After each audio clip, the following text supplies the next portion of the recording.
विशाल रुपये बॅग घेऊन निघाला तरी कुठे? बायकोने त्याला घराबाहेर काढलं का काय? तसं काही नाही बाबांनो, मी तरी चाललोय दिल्लीला. पहाटे लवकर उठून पाहत होतो स्टॉपवर कॅबवाल्या काकांची वाट. तेवढ्यातच एंट्री झाली या साहेबांची. तो मला म्हणाला, शेठ एवढ्या लवकर चालले तरी कुठे? त्याला मी म्हणलं येतो दिल्लीला जाऊन. आणि तेवढ्यातच झाली कॅबवाल्या काकांची एंट्री. कॅबमधून काका लगेच आले खाली आणि त्यांनी आपल्या बॅगेसाठी केली थोडी जागा आणि नंतर आपली बॅग दिली मागे ठेवून आणि लगेचच निघालो एअरपोर्टकडे. गाडीत बसल्या बसल्या घेतलं गणपती बाप्पाचं दर्शन. रामकृष्ण हरी मंडळी आणि जय शिवराय. एअरपोर्टच्या एंट्रीला झालं शिवाजी महाराजांचं दर्शन. त्यानंतर लगेचच केली एअरपोर्टच्या आवारामध्ये एंट्री.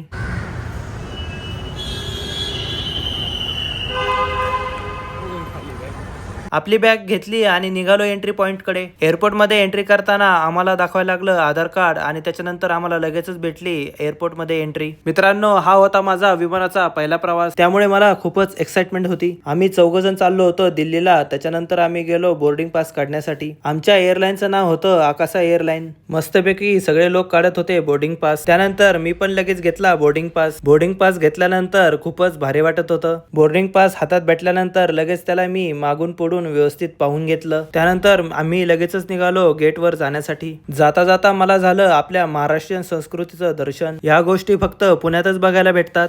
त्यानंतर आम्ही लगेचच लागलो सिक्युरिटी चेक करण्यासाठी. सिक्युरिटी चेक करण्यासाठी त्यांनी सगळं लॅपटॉप मोबाईल सगळं काही चेक केलं. म्हणलं आपण पहिल्यांदाच एअरपोर्टवर आलोय तर लगेच घेतली मी सेल्फी. विमानाची वाट बघण्यासाठी आणि झोपण्यासाठी ही खूपच चांगली व्यवस्था होती.